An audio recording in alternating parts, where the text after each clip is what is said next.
say and I say it again, you've been had. You've been took. You've been hoodwinked, bamboozled, led astray, run amok. This is what he does. The year was 1913. Woodrow Wilson was president, and powerful banking interests, who had been trying for years, finally achieved their long-term goal of a silent coup d'etat by taking control of the American government. In 1910, a secret meeting was held at a J.P. Morgan estate on Jekyll Island off the coast of Georgia. This meeting was so secretive, so concealed from government and public knowledge that the 10 attendees used code names. I am clearly the richest man, so I should be the one to run the super-secret central bank. I own all the oil in America. I'm clearly richer than you will ever be, hula girl. I should run the super-secret central bank. You're nothing compared to me, lube job. I shall run the secret bank. Silence! Supreme Master Leader, I didn't know you were gonna be here. I'm not. Neither are you, dumbass. Oh yeah, right. He's so smart. None of you shall run the bank. We have failed in the past because of openness. This time, the key to success is secrecy. The people must believe that they run the bank. Yes, brilliant! A sneak attack. What's the plan? We first create panic, then we show them the solution. With our man in office and well-planned timing, we will have our central bank. And so the people think it is theirs. We shall christen it Federal. The Federal Reserve.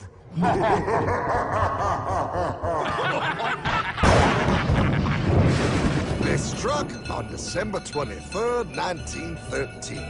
When most of our Congress were at home eating fruitcake, these bastards, I mean bankers, presented their treasonous act to their newly elected accomplice, Woodrow Wilson, who had fortuitously already agreed to sign it before he was even elected. Wait, the IRS? I thought we always had the IRS. No, pal. They did this to us too. What in the hell is that? That, pal, is how our government now must pay back these debts to the Fed. Your taxes do not go to your government. They don't? Government gave these bankers one of its most important powers, and now had to borrow money from them and pay interest to finance the government. So the American people were forced to lower their standard of living and pay a graduated income tax to the government, just so the government could give these bankers more profits.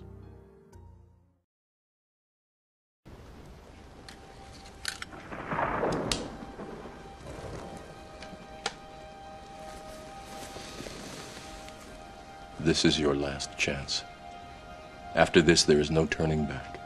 You stay in Wonderland, and I show you how deep the rabbit hole goes.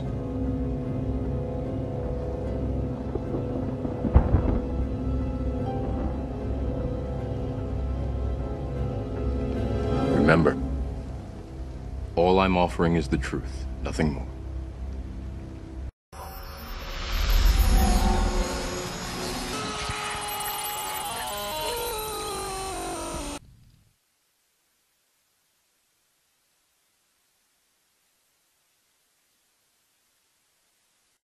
But We the People Foundation for Constitutional Education put a full-page ad in the USA Today on July 7th, 2000.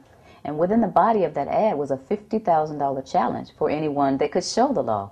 And to me, $50,000 is a lot of money. So I went after that and did the research based on the fact that I thought, let's put this baby to bed. I'm hearing all these rumors. You know, I'm going to kill two birds with one stone. I'll answer these people's questions that are asking me, and then I'll win this $50,000. And, you know, based on the research that I did throughout the year 2000 and that I'm still doing, I have not found that law. I've asked Congress, we've asked a lot of people in the IRS commissioners, helpers.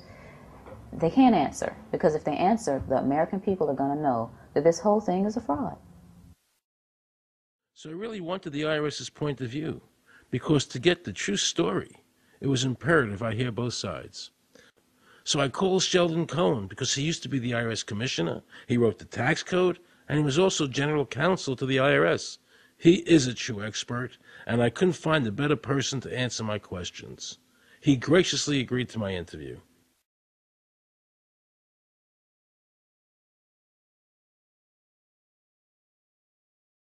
Not that there's anything wrong with that. No, of course not. I mean, it's fine if that's who you are. Absolutely.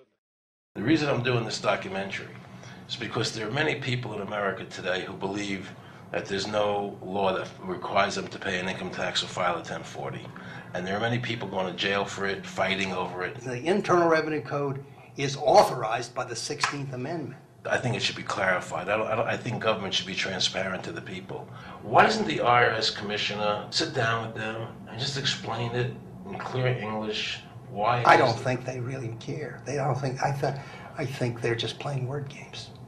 You don't think they're sincere people? No, I don't think they're sincere people. What does voluntary compliance mean? And why does the IRS code say it's voluntary to comply, not mandatory?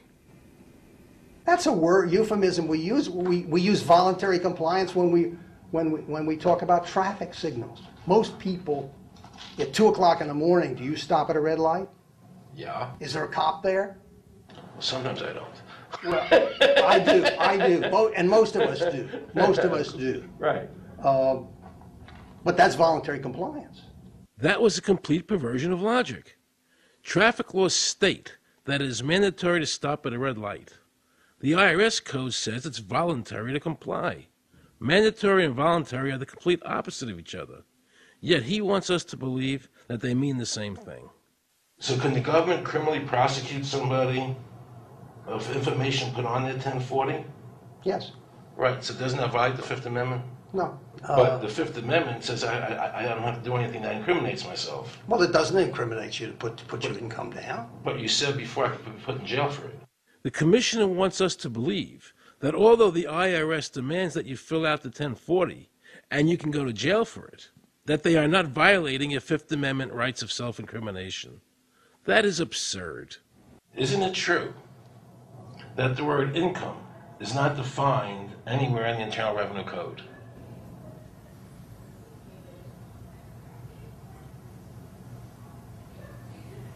The law says that the government has a right to tax income from any source derived. So, but the word income is not defined in the code.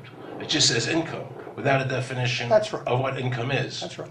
Correct? Yeah. But there are many different kinds of taxes. Well, how can an American citizen know what income is if the code doesn't define it? If they're paying an income Because tax... the courts have all defined it. Do you remember what constitutional attorney Edwin Vieira said? The definition of income in the Constitution was given in the Eisner versus Montgomery case, and it turns on gains or profits that are made from some activity. So the Supreme Court has ruled income is not wages, it's not labor, it's gain from corporate activity. I believe that a man's labor is his private property. That's your view, but it's not the law. The Supreme Court's even said your labor is your private property. When I go to work for somebody, it's a trade. It's an even exchange. I do some work, you give me some money. In 1916, we had the Bruce-Shaber case and the Stanton case. And the Bruce-Shaber case and the Stanton case said that the 16th Amendment gave the government no new taxing power. I'm not going to argue the niceties of that with you. And it came up again in a case called Peck versus Lowe, where the Supreme Court said the 16th Amendment did not extend Congress's taxing power to any new or accepted subjects. In other words, if you weren't taxable before the 16th, you weren't taxable after the 16th. Today I interviewed a juror, okay, who sat on a case, and they found the person not guilty for lack of filing, okay? And I asked her why they found him not guilty. And she said because the IRS couldn't show us the law that made him liable to file a 1040. Title 26 requires you to file a return. But doesn't Title 26 have to be in compliance with the Supreme Court decisions?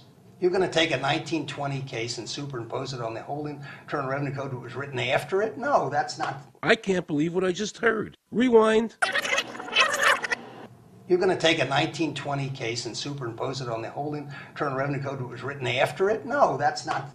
Remember he said earlier the Internal Revenue Code was authorized by the 16th Amendment? The Internal Revenue Code is authorized by the 16th Amendment. Remember, The Supreme Court said the 16th Amendment did not give the government any new taxing power. These decisions have never been overturned.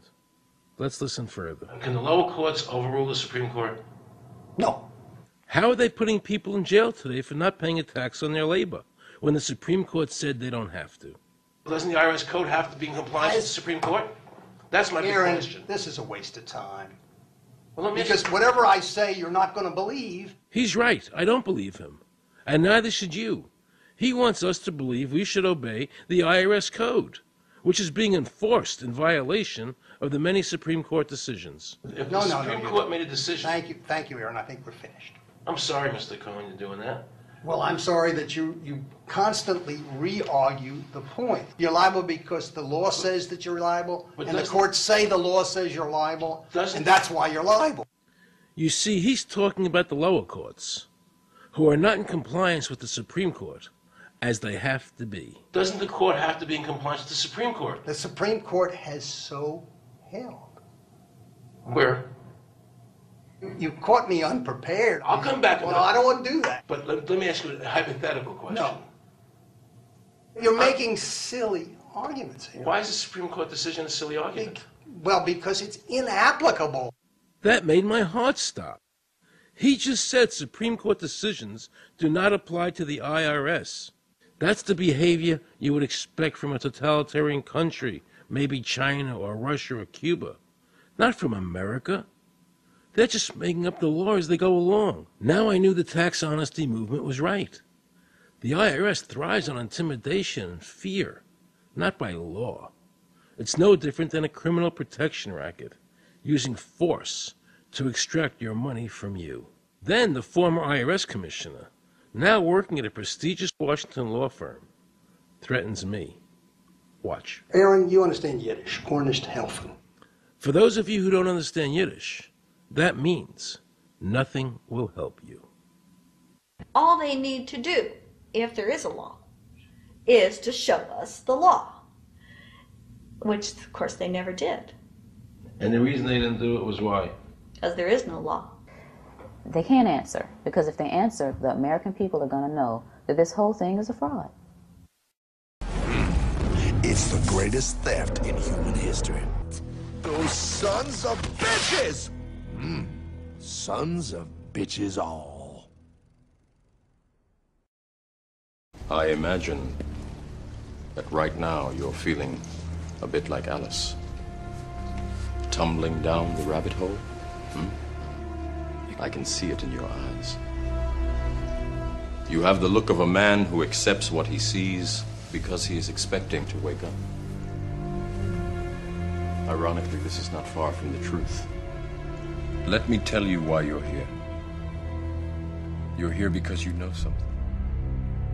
This is a war, and we are soldiers.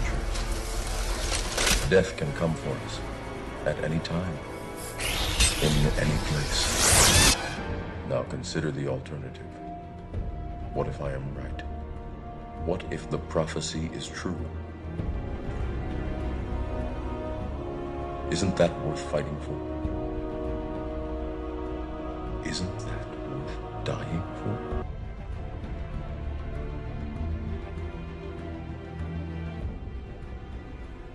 For the guy at the bottom of the pyramid, it's about the money. For the guy at the top, it's about control. Control of the real money, natural resources. When all we have left is the earth, what good will your $100 bill do you? Can it make water fall from the heavens? Can it make food spring forth from the earth? Can it fill your lungs with life-giving oxygen? They've given us food, monopoly money to play with, and we will kill one another in the street for it. While behind the scenes, they are taking control of life resources, air, land, food, and water. It's not about money, it's about control. It's about control.